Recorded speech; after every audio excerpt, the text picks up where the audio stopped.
아멘. 우리 창세기 3장 1절에 여호와의 하나님 지으신 들짐승 중에 뱀이 가장 강교하더라 했습니다. 이 강교한 뱀을 통해서 바로 아담을 통해서 우리 인류에게 원죄가 들어왔습니다. 강교하다는 것은 한마디로 말하면은 세상 지혜를 이야기합니다. 강교하다는 것은 바로 무엇을 이야기하느냐 하게 되면은 세상 지혜를 이야기하는 것입니다. 그래서 강교하다 할 때에 세상 지혜. 자, 그래서 그 세상 지혜는 첫 번째 마귀의 지혜, 마귀적인 지혜, 마귀의 지혜. 두 번째로는 인간의 지혜.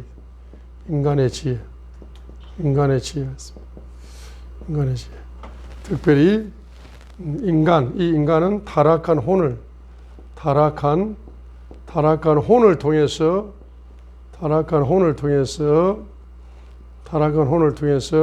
마귀에게 받은 지혜의 씨앗을 가지고 계속 열매를 맺어가는, 그래서 이 세상이 전부 다 악해져 버리는 것을 세상의 지혜다 이렇게 말하는 겁니다. 자, 그래서 이제 마귀의 지혜가 들어왔죠. 창세기 3장 1절에 마귀의 지혜가 들어왔습니다. 자, 그래서 이 마귀의 지혜가 들어오니까 타락한 혼이 그 마귀의 지혜의 씨앗을 받아가지고 한 가문이 타락을 합니다. 그죠? 악해집니다. 창세기 4장이죠. 그러다가 이제 이 세상, 창세기 6장, 이 세상까지 가문의 지혜가 계속 타락한 인간의 혼을 통해서 인간의 지혜가 가문의 지혜로, 가정의 지혜로 계속 한 가정, 두 가정, 한 가문, 두 가문 이렇게 쭉쭉쭉 뻗어가다 보니까 창세기 6장에 보게 되면은 세상의 지혜가 세상의 지혜. 사람들은 전부 다 무슨 지혜로 살아간다? 세상의 지혜로 살아간다.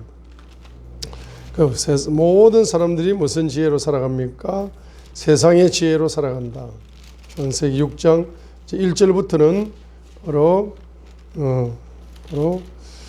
사람들이 지면에서 번성하기 시작하고 그들에게서 딸들이 태어나며 하나님의 아들들이 사람들의 딸들과 또 그들의 아름다운 것을 보고 자기들이 택한 모든 자를 아내로 삼으니라 했습니다. 그래서 이제 5절 보세요. 하나님께서 사람의 사악함이 땅에서 크고 또 그의 마음에서 생각하여 상상하는 모든 것이 항상 악할 뿐임을 보시고. 창세기 6장 5절 창세기 6장 5절 세상의 사람들의 모든 생각, 묵상, 상상이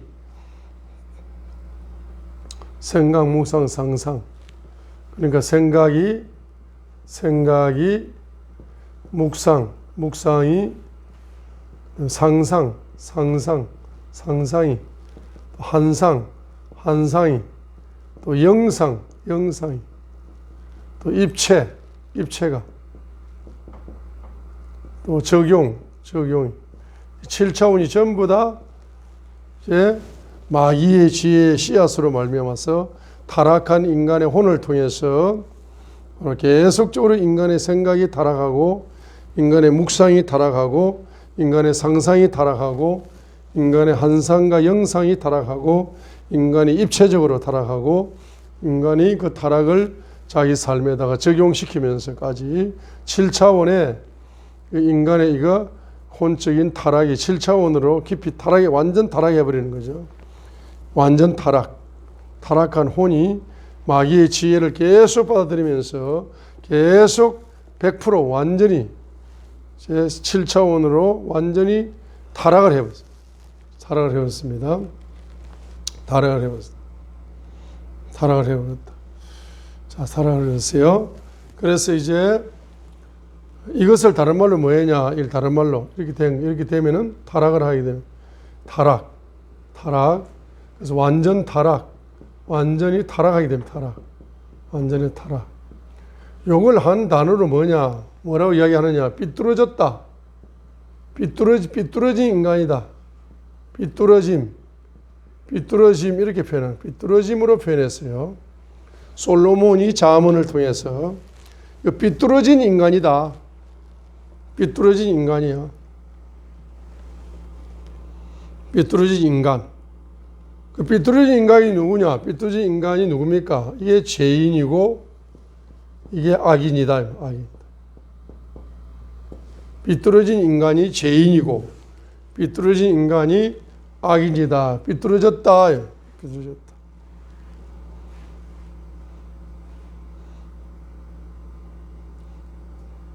삐뚤어진 것을 바로 할 수 있는 것은 이 지구상에 아무것도 없어요. 오직 말씀이 육신이 되어 오시어서 피를 쏟아주신 예수님의 복음밖에 없다. 복음. 그래서 그 복음으로 말미암아서 삐뚤어진 것이 뭐로 바뀌느냐 하면은 바로 삐뚤어진 사람이 더 업라이트. 행용사 앞에다가 더를 붙이면은 사람을 뜻합니다. 업라이트, 곧바르게 이런 뜻이 행용사거든요.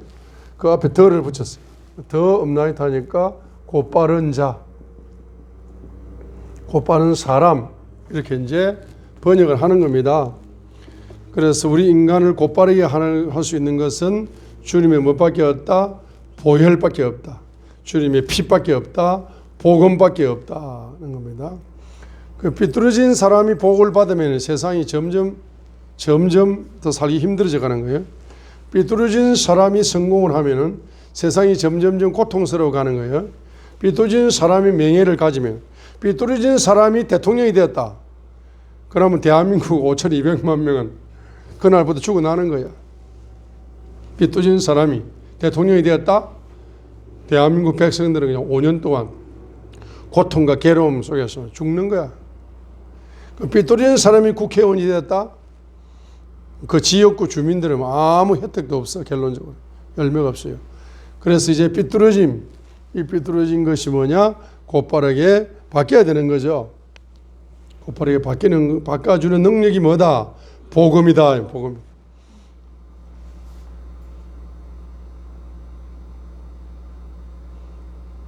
할렐루야. 그래서 이제 이 삐뚤어진 것은 4차원으로 삐뚤어졌다. 4차원으로 삐뚤어졌다. 자, 4차원으로 삐뚤어졌다 했습니다. 4차원으로 삐뚤어졌다. 잠언 15장 4절을 먼저 보시겠습니다.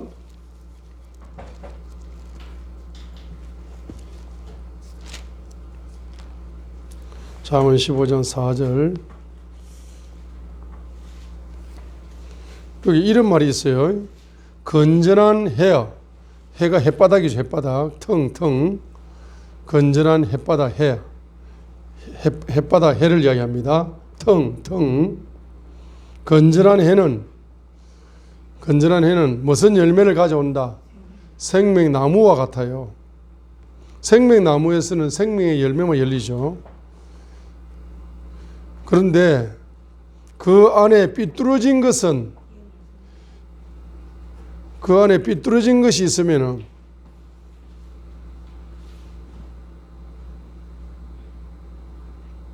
그 안에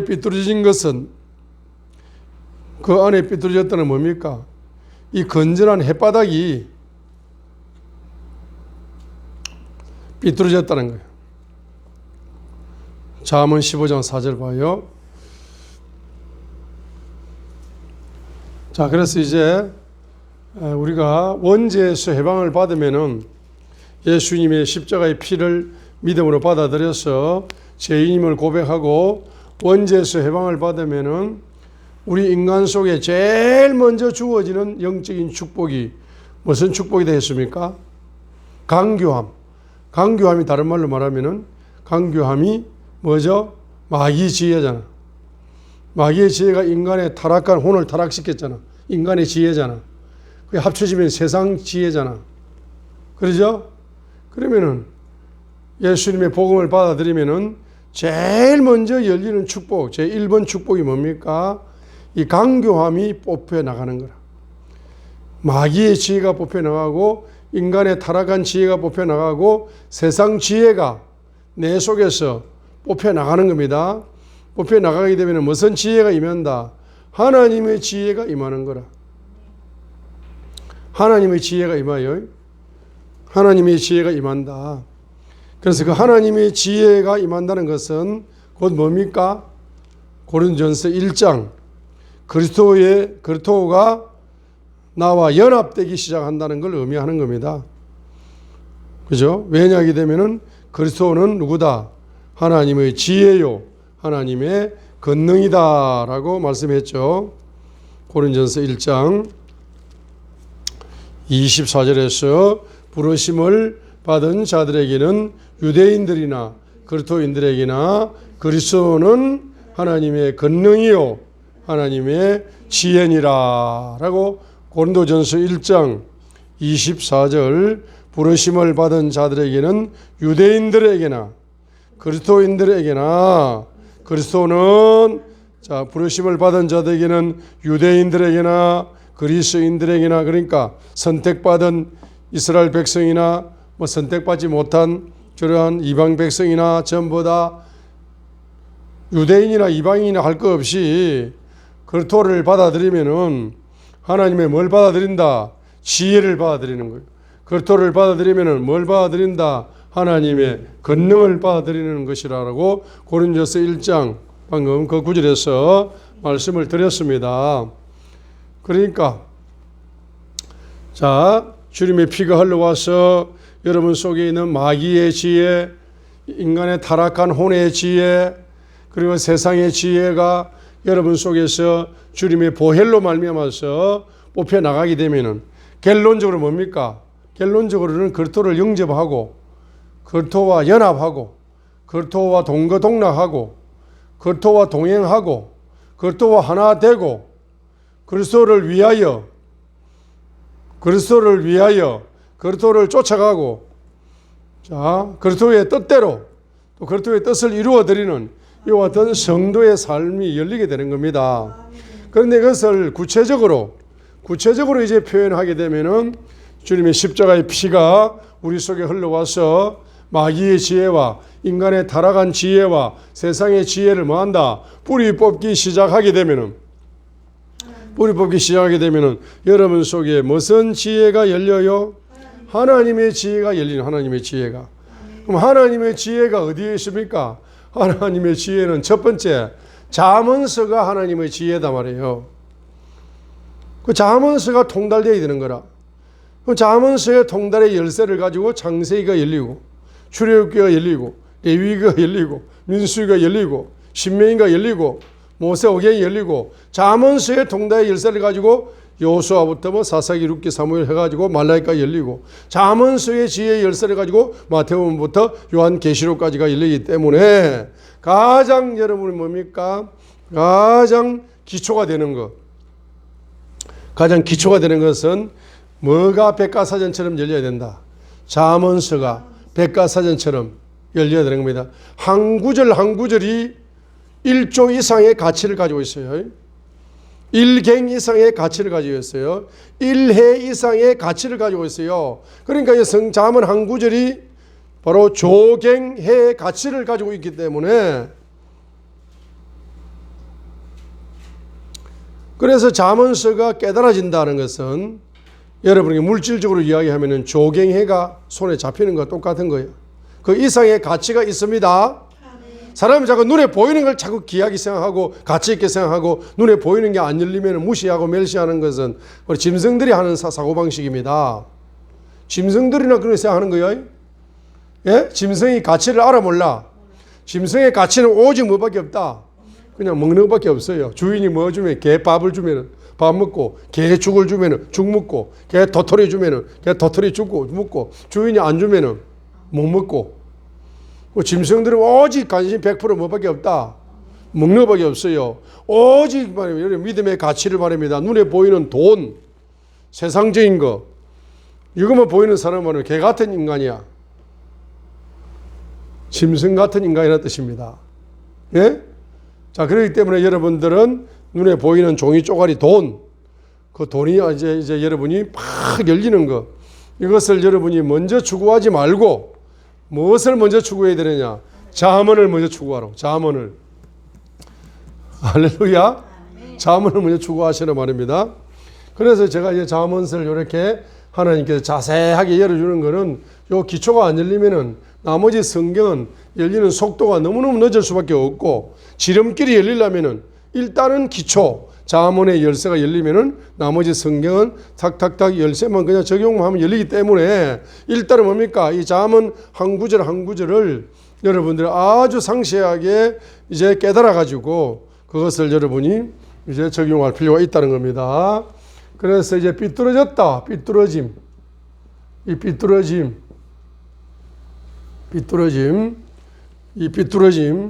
이 삐뚤어짐이 있는데, 이 삐뚤어짐은 이제 존재론적으로 삐뚤어지기 때문에 영적으로 영이 삐뚤어지는 겁니다. 그리고 마음이 삐뚤어지는 거예요. 해가, 언어가 삐뚤어지는 겁니다. 그러니까 일이 삐뚤어지는 일을 하게 되고, 삐뚤어진 길을 가게 되고, 이렇게 되는 겁니다. 그러죠? 자, 그래서 잠언 15장 4절이 바로 삐뚤어진 것은 영 안에 갈라진 틈이 있다. 영 안에 갈라진 틈이 있다. 우리는 영적인 존재거든요. 우리는 영적인 존재라. 그런데 잠언 15장 4절에 보니까 영 안에 갈라진 틈이 있어. 그게 삐뚤어진 거야. 영이 삐뚤어진 거야. 다르게 이렇게 표현하는 겁니다. 잠언 15장 4절. 자, 잠언 15장 4절 외우겠습니다. 자, 건전한 해는 생명나무이다 했어요. 자, 그 안에 삐뚤어진 것은 영 안에 갈라진 틈이니라. 잠언 15장 4절 읽어봅니다. 잠언 15장 4절.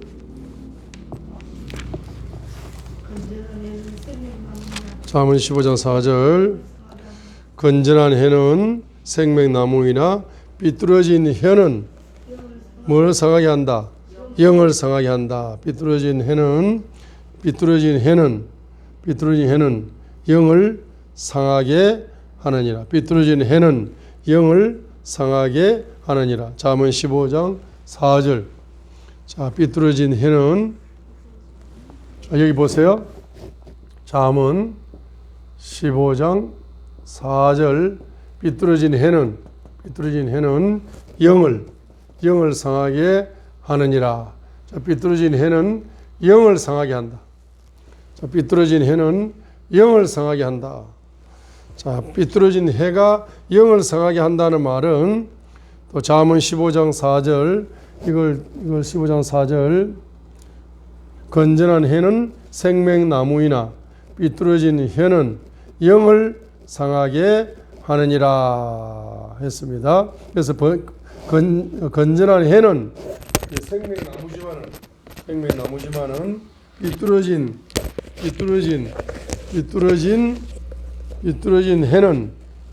해는 영을 상하게 하느니라. 영을 뭐하게 만든다?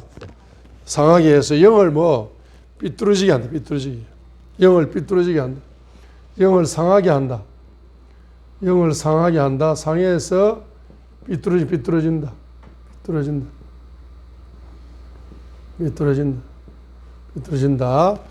그러니까 저기 이제 삐뚤어진다.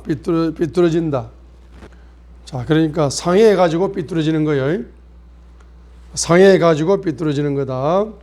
자, 삐뚤어진 해는 영을 상하게 한다. 그 영을 상하게 한다는 그 상한 영이자 상한 영. 그 상한 영의 종류가 삐뚤어진 영이 된다는 거예요. 종류가. 그 이해가 되세요? 자, 삐뚤어지게 된다는 거죠. 자, 그래서 건전한 해가 뭡니까? 건전한 해는 생명나무이지만은 삐뚤어진 해는 뭘 상하게 한다? 영을 삐뚤어지게 한다는 거예요. 영을 상하게 한다는 거예요. 자, 그래서 그 다음에 마음이 또 영이 삐뚤어지니까 뭐가 삐뚤어진다? 마음이 삐뚤어져요. 잠언 11장 20절 상반절, 또 잠언 17장 20절, 또 잠언 12장 8절. 자, 잠언 11장 20절 상반절. 삐뚤어진 마음을 가진 자들은, 가정한 자들이나 길이 올바른 자들은 그분께서 기뻐하는 자들이니라 했습니다. 잠언 11장 20절 다시 읽습니다. 삐뚤어진 마음을 가진 자들은, 잠언 11장 20절 봐요. 삐뚤어진 마음을 가진 자들은 주께 뭐? 자, 가정한 자들이니라. 가정한 자들 20절 주께 가정한 자들이나 자기 길들에서 곧바른 자들은, 곧바른 자가 나와 이게 올바른 자, 우리 영어로는 the upright라고 했습니다. 곧바른 자, the upright, 곧바른 자들은 그분께서 기뻐하시는 자들이니라 했어요. 자, 그분께서 기뻐하시는 자는 곧바른 자, the upright, 곧바른 자 반대말이 뭐? 삐뚤어진 자는 주께 가정한 자들이다. 잠언 11장 20절 봐요. 요 잠언 11장 20절 여기 중요한 거라. 왜 중요하냐면은 이게 무슨 숭배다? 우상 숭배. 우상의 영이 딱 들어가 있는 거예요. 우상의 영에 딱 영향을 받으면은 영적으로 가정하게 보여. 삐뚤어지게 보여. 삐뚤어진 마음이 돼. 그래서 삐뚤어진 마음을 가진 자들은 주께 가정한 자들이다. 삐뚤어진 마음을 가진 자들은 주께 가정한 자들이다. 이 가정한이 다음에 나오죠. 자, 그러니까 이제 삐뚤어진 마음을 가진 자들은 주께 가정한 자들이다. 그러니까 여러분 속에 우상의 영을 가지면, 다른 말로 말하면 내 영 속에 우상의 영이 있으면 마음이 삐뚤어진다. 입술이 삐뚤어진다. 일이 삐뚤어진다. 길이 삐뚤어진다. 삐뚤어진 길을 좋아하는 거야. 삐뚤어진 일을 깨하는 거야. 삐뚤어진 언어가 열리는 거라. 자, 이 가정하이라는 단어가 잠언 11장 20절에 나왔기 때문에 여러분이 항상 가정함 그러면은 우상 숭배 이걸 적용해야 됩니다. 잠언 11장 20절 다시 한번 읽습니다. 삐뚤어진 마음을 가진 자들은 주께 가정한 자가 제일 첫 번째 가정한 자가 우상 숭배하는 자가 가정한 자들이거든요. 그리고 이제 곧바른 자들은 주님이 뭐 하신다? 기뻐하신다. 자, 우상의 영을 가지고 마음이 삐뚤어진 사람은 주님이 기뻐하지 않습니다. 그런데 이제 속에 뭐가 뽑혀나간다? 우상의 영이 영에서 뽑혀나가고 마음에서 삐뚤어짐이 뽑혀나가서 그렇게 하게 되면 주님이 기뻐하신다. 잠언 17장 20절도 한번 봅니다. 그래서 곧바르라는 단어가 이제 갱의 영을 가질 때 곧바라진다는 거죠. 우상의 영을 가지면 삐뚤어진다는 겁니다. 자, 잠언 17장 20절을 우리 한번 읽겠습니다. 다 외우겠습니다. 삐뚤어진 마음을 가진 자는 좋은 걸 얻어야 못 얻어요. 예? 삐뚤어진 마음을 가진 자는 잠언 17장 20절 삐뚤어진 마음을 가진 자는 좋은 것을 발견하지 못한다 이랬는데 여기는 얻지 못한다. 잠언 17장 20절 삐뚤어진 마음을 가진 자는 좋은 것을 발견하지 못한다. 좋은 것을 얻지 못한다. 뒤틀린 해를 가진 자는 해악에 빠지니라 했습니다. 잠언 17장 20절 여기 있어요. 잠언 여기 적습니다. 잠언 17장 20절 삐뚤어진 해나 뒤틀린 해나 똑같은 말입니다. 자, 그러니까 잠언 17장 20절로 볼 때에 바로 좋은 것을 얻지 못한다. 좋은 것을 발견하지 못한다. 좋은 것을 얻지 못한다. 좋은 것을 발견하지 못한다. 좋은 것을 얻지 못한다. 좋은 것을 발견하지 못한다. 좋은 것을 얻지 못한다. 좋은 것을 발견하지 못한다. 잠언 12장 8절 잠언 12장 8절 영적으로 멸시를 당합니다. 잠언 12장 8절 사람은 자기 지혜대로 칭찬을 받습니다. 마음이 삐뚤어진 자는 멸시를 받으리라. 그래서 마음이 삐뚤어진 자는 멸시를 받으리라. 마음이 삐뚤어진 자는 그 마음에 지혜가 있다 없다? 지혜가 없어요. 지혜가 없으면 무엇이 있다? 우준이 있는 거야. 우준. 그래서 우준한 마음을 가지면 이꼬로 마음이 삐뚤어진 자는 열매가 뭡니까? 멸시를 받으리라 했습니다. 그래서 이제 마음이 삐뚤어지면은 멸시를 받는다. 잠언 15장 4절 잠언 15장 4절 자, 삐뚤어진 해는 영을 상하게 하느니라. 잠언 15장 4절 삐뚤어진 해는 영을 상하게 하느니라 했습니다. 자, 그 다음에 잠언 16장 30절 잠언 16장 30절 잠언 16장 30절 다음 읽어봅니다.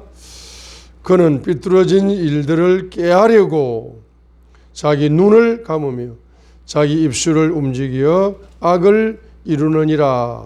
잠언 16장 30절 잠언 16장 30절 그는 삐뚤어진 일들을 깨하려고 자기 눈을 감으며 자기 입술을 움직여 악을 이루느니라. 무슨 일을 깨하려고? 삐뚤어진 일을 깨하려고. 삐뚤어진 일을 깨하려고. 잠언 14장 2절 잠언 14장 2절 잠언 14장 2절 잠언 14장 2절 자기의 곧바름 속에서 걷는 자는 요 올바름이라고 번역했는데 영어로는 the upright입니다. the upright 곧바름 자기의 올바름 곧바름 속에서 걷는 자는 주를 뭐한다? 두려워하나. 주를 경외한다. 주를 경외하는 자는 곧바르게 걸어. 그럼 우상을 숭배하면은 뭡니까? 곧바른 반대가 뭡니까? 삐뚤어게 걷는다. 삐뚤어게 걷는다. 자기 길들이 삐뚤어진 자는 주님을 뭐한다? 멸시하는 자다. 자, 잠언 14장 2절입니다. 자기의 곧바름 속에서 걷는 자는 주를 경외하지만은 자기 길들이 삐뚤어진 자, 곧바르게 걷지 않는 자는 주님을 뭐한다? 주님을 경외해야 안 해요. 주님을 경외하지 않습니다. 주님을 멸시한다. 그 다음에 잠언 28장 6절 잠언 28장 6절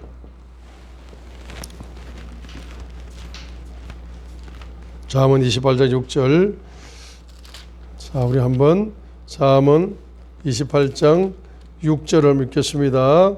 자기의 올바름 속에서 곧바름 속에서 걷는 가난한 자는 자, 부유하지만 자기 길들에 삐뚤어진 자보다 나으니라 했습니다. 그리고 곧바름 속에서 신앙생활을 해가지고 결론적으로 뭡니까? 곧바른 집사님인데 뭐하다? 가난한 거야. 가난한 겁니다.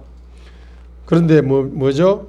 바로 곧바르지 않는 사람이 뭐 할 수 있다? 부유할 수 있다. 잠언 28장 6절.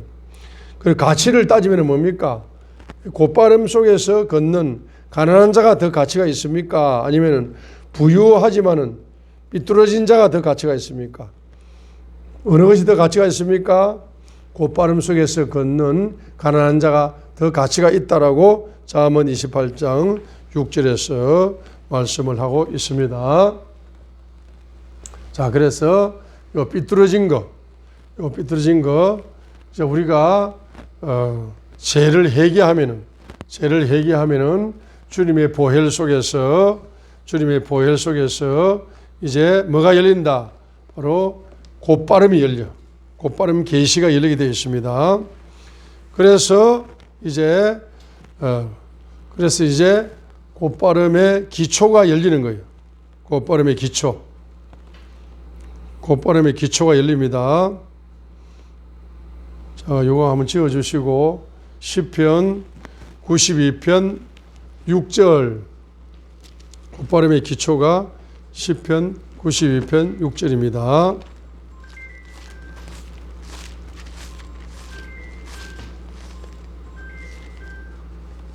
시편 92편 6절.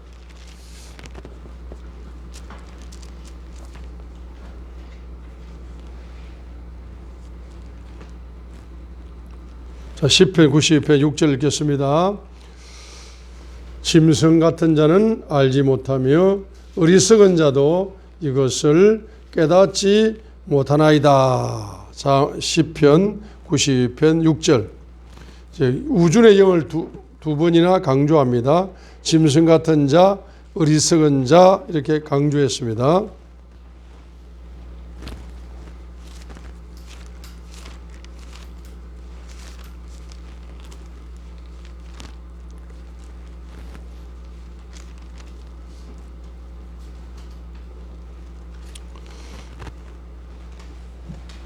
자, 그래서 잠언 16장 17절.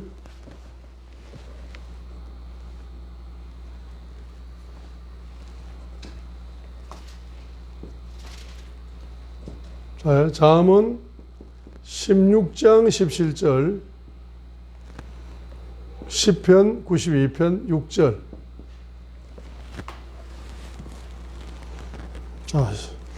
자, 시편 잠언 16장 17절 보세요. 자, 잠언 16장 17절 읽습니다. 곧바른 자의 큰 길은 곧바른 자에게 하이웨이가 하이웨이. 우리 고속도로 가면은 하이웨이가 열려요. 하이웨이가 열려. 큰 길, 높은 길이 열려. 누구에게? 곧바른 자에게. 어떻게 할 때?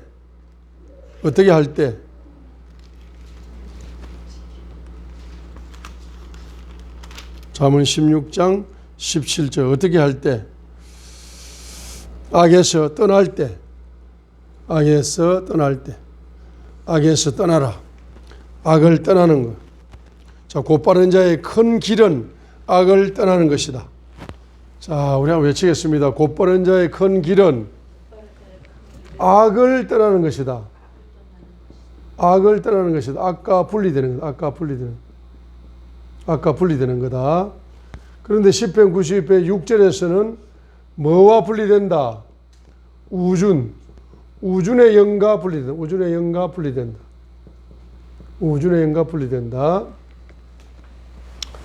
자, 잠언 16장 17절은 곧바른 자의 큰 길은 악과 분리되는 거다. 잠언 16장 17절. 자, 그리고 시편 92편 6절에서는 뭡니까? 바로 우준의 영과 분리되기 위해서 우준의 영을 회개하는 겁니다. 시편 92편 6절. 자, 짐승 같은 자는 알지 못하며 어리석은 자도 이것을 깨닫지 못하나이다. 그러면 짐승 같은 자, 어리석은 자, 다른 말로 무슨 영이죠? 우준의 영입니다. 우준의 영을 가지면은 알지도 못하고 깨닫지도 못한다. 그러니까 내 속에 있는 뭐와 분리되어야 된다? 우준의 영과 분리되어야 되고 내 속에 있는 뭐와 분리된다? 악과 분리되는 것. 그래서 우준의 영과 악과 분리시키는 게 뭐다? 회개다. 회개하면서 주님의 보혈이 부어져서 뭡니까?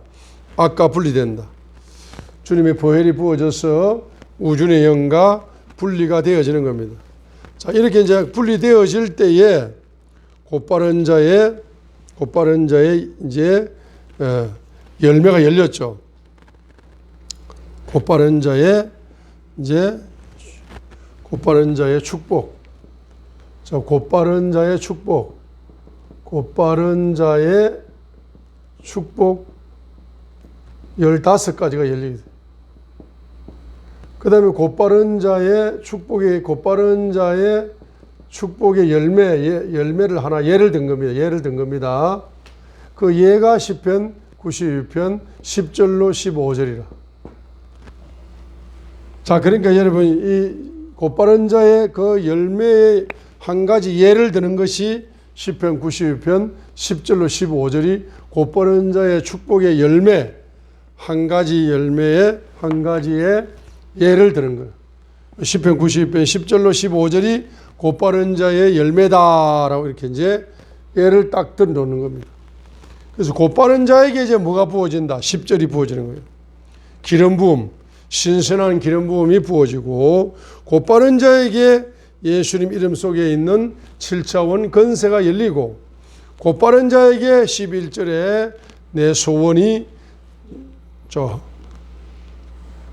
영적 전쟁에 승리하여 내 소원의 성취를 누리게 되고, 12절로 14절에 13절에 곧바른 자에게 흥왕의 축복을 누리게 되고, 14절에 노년에도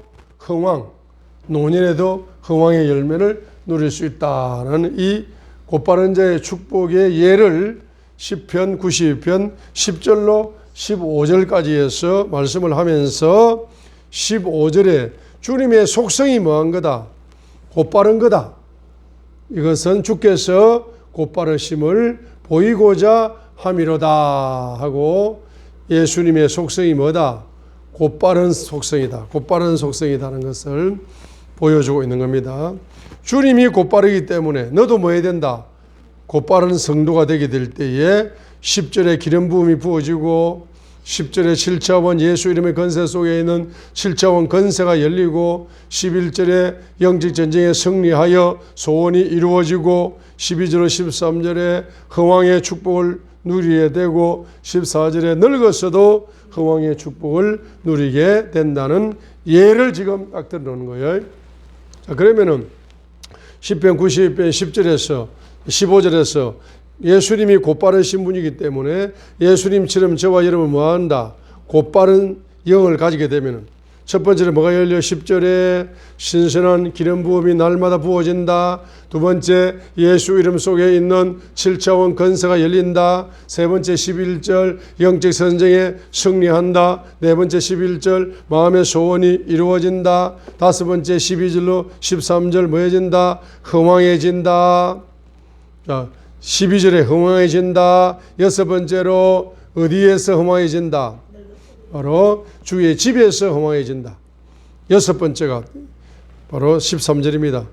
교회에서 흥왕해진다는 거예요. 12절에는 성도가 흥왕해진다. 13절은 교회에서 흥왕해진다. 일곱 번째는 14절 그것이 어디까지 간다? 천국 갈 때까지 가. 늙어서 더욱더 뭐해진다? 흥왕해진다는 겁니다. 이것의 한 가지의 예를 지금 곧바른 자의 축복의 열매에 예를 든 겁니다. 그래서 몇 가지의 축복의 열매다. 7차원 축복의 열매를 누리게 된다. 자, 한번 따라하겠습니다. 기름 부음이 날마다 따라하면 신선한 기름 부음, 날마다 부어지는 축복, 예수 이름 속에 있는 7차원 권세가 열리는 축복, 그게 10절이요. 그럼 11절에 영적 전쟁에 승리하는 축복, 11절입니다. 그 다음에 소원이 이루어지는 축복, 11절이에요. 그 다음에 12절 성도가 흥왕해진다, 12절. 그 다음에 여섯 번째 13절 주의 집에서 흥왕해진다. 일곱 번째 노년에 이르기까지 뭐해진다? 흥왕해진다 하니까 몇 대 축복이 열리는 겁니까? 7대 축복이 열리는 겁니다. 그러면 잠언서에서 곧바른 축복 15가지만 알게 되겠죠. 15가지 시간이 없기 때문에 15가지는 집에 가서 숙제를 합니다. 어떤 숙제를?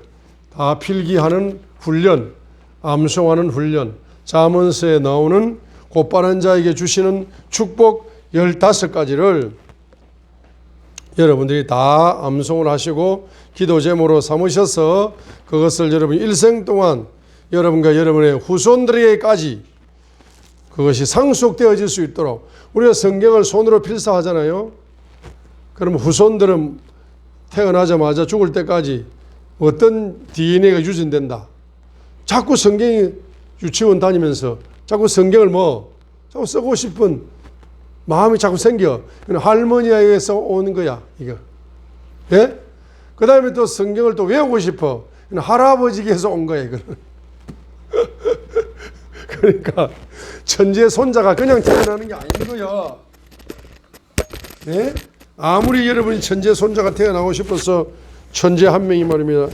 대한민국 울먹에 살리고 요셉 같은 이런 손자를 얻고 싶어도 자기 할아버지 할머니가 그렇게 DNA를 안 물려주면은 손자가 나쁜 DNA를 물려가지고 날마다 삐뚤어진 거야.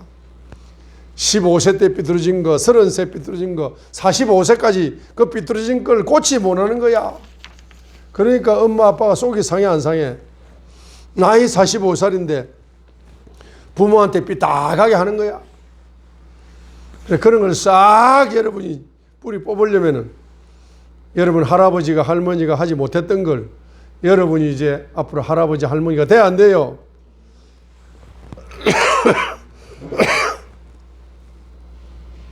그래서 그런 영적인 DNA가 여러분 후손들에게 임파테이션 되어서 물려가려면은 여러분이 열심히 숙제를 하시라 말이에요. 그럼 왜 숙제 검사도 안 하냐고. 숙제 검사를 안 하면은 교수님 숙제 했습니다. 가져와야지. 왜 가져오지도 않고 오지도 않고 가지도 않고 그래 학점을 주겠냐 말이야. 할렐루야. 할렐루야. 자, 한 구절만 적어 놓으세요.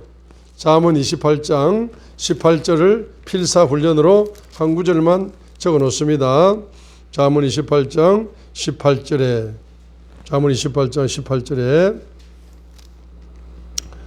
누구든지 곧바르게 걷는 자는 구원을 받을 터이나. 그렇게 적어 놓으세요. 15번째. 잠언 28장 18절. 적습니다.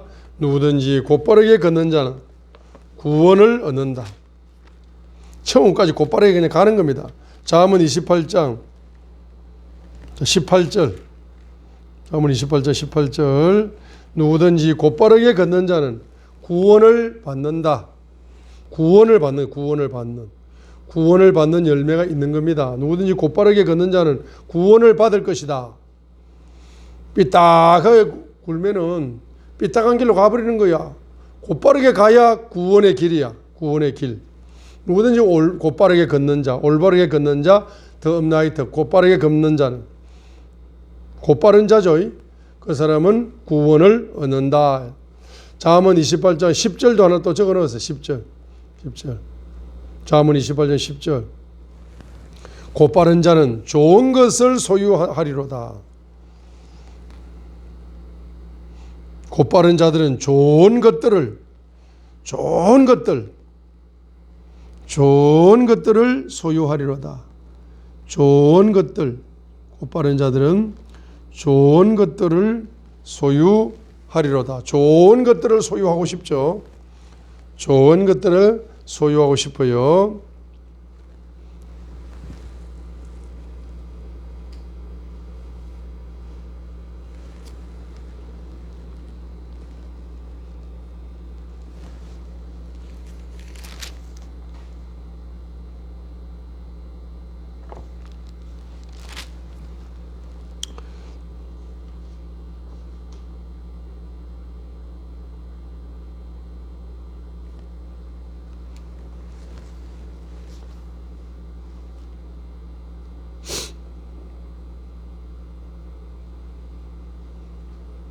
그 13번째를 지우세요.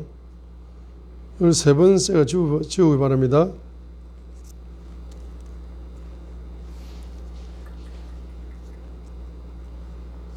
13번째 있죠? 그걸 지워버리세요.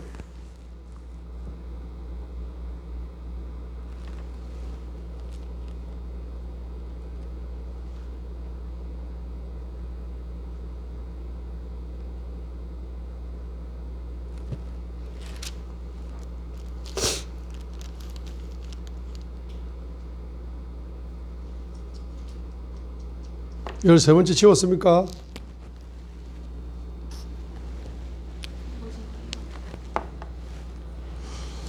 자, 12번째 보세요. 12번째. 잠언 21장 29절. 잠언 21장 29절 하반절 보세요. 곧바른 자로 말하건대 그는 자기 길을 관리하느니라. 관리하느니라. 자, 곧바른 자는 자기 길을 관리를 잘합니다. 자기 길을 관리를 잘해. 자기 길을 관리를 잘한다는 것은 뭐 길이라는 뜻에 여러 가지 의미가 있지만은 뭐 자기 시간도 관리를 잘하고 자기 건강도 관리를 잘하고 언어도 관리를 잘하고 인간관계도 관리를 잘하고 자기 비즈니스도 관리를 잘하고 그리고 자기 길을 관리를 잘한다. 자기 길을 관리를 잘하는 사람, 이 갱령을 잘한다는 뜻이 갱령을 잘한다. 자기 길을 관리를 잘하는 사람이 곧바른 자인데 이 꼭으로 적어 놓으세요. 잠언 21장 29절 적어 놓으세요. 갱령을 잘한다. 갱령을 잘한다 이렇게 적어 놓으세요. 갱령을 잘한다. 자기 길을 관리를 잘한다는 것은 자기 인생 갱령을 잘한다. 잠언 16장 17절도 하나 적어 놓으시기 바랍니다. 16장 17절. 곧바른 자의 큰 길은 악을 떠난다 했어요. 그래서 곧바른 자는 반드시 뭐 하는 자다? 기초가 회개하는 자다. 회개하는 자다. 기초가 회개하는 자죠. 악을 떠나는 거. 잠언 16장 17절.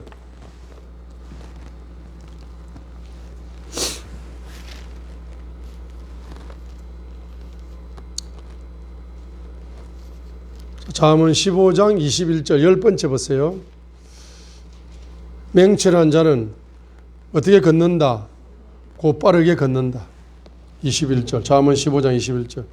맹철한 자는 곧바르게 걷는다. 이 맹철한 것이 뭡니까? 깨닫는다는 거죠. 깨닫는 거. 진리를 깨달으면은 진리의 길을 곧바르게 걷는 거죠. 은혜를 깨달으면은 은혜의 길을 곧바르게 걷는 거죠. 걸음이 실족지 않는 거죠. 잠언 15장 8절. 잠언 15장 8절. 자, 곧바른 자의 기도는 그분께서 기뻐하시는 것이다. 잠언 15장 8절 하반절 봐요. 잠언 15장 8절 하반절에 봐요. 곧바른 자의 기도는 그분께서 기뻐하신다. 주님이 기뻐하신다. 누구의 기도를? 곧바른 자의 기도를. 잠언 15장 8절. 그래서 The prayer of the upright is his delight. The prayer of the upright. 곧바른 자의 prayer, 기도는, 곧바른 자의 기도는 is his delight. 그분의 기쁨이다. 주님의 기쁨이다. 주님의 기쁨이다. 곧바른 자가 기도하면은 주님이 뭐 하세요? 기뻐하셔. 그러면 주님이 기뻐하시면은 여러분 기도하는 자의 마음속에 뭘 선물로 준다? 기쁨을 선물로 줘요. 그러니까 곧바른 자의 기도는 뭡니까? 기쁨의 영성, 희락의 영성, 기쁨의 영성, 웃음의 영성을 선물로 누리면서 기도하는 것 때문에 기도는 억지로 하는 게 아니에요. 기도는 기쁨이 충만해가 하는 게 기도다 이 말이에요. 왜? 아니 곧바른 자가 기도하니까 주님이 기뻐하시니까 주님의 기쁨이 내 기쁨으로 흘러와서 기도하는 자의 마음속에 기쁨이 충만해지니까 기도가 얼마나 행복한지 얼마나 재미난지 기도에 얼마나 기쁨이 넘치는지 몰라요. 기도하면 할수록 기쁨이 희락이 충만해지고 기도하면 할수록 기쁨이 충만해지고 기도하면 할수록 웃음이 충만해진다. 이게 잠언 15장 8절 하반절이다 이 말이에요. 그래서 이 8절도 문자적으로 이제 보면은 사악한 자의 희생물은 주께 가정하다 이렇게 번역했잖아요. 그죠? 그리고 반대말로 곧바른 자의 기도는 그분께서 기뻐하신다 이렇게 이제 번역했기 때문에 요것도 어떻게 보면 회개 기도입니다. 그죠? 그래서 우리가 과거적으로 뭡니까? 주께 가정한 희생물을 드림으로 주께 가정한 희생물을 이제 드림으로써 우리가 주님께 슬픔을 안겨드렸기 때문에 우리가 회개 기도하면서 자, 곧바른 자의 기도가 되면서 주님의 기쁨이 열린다.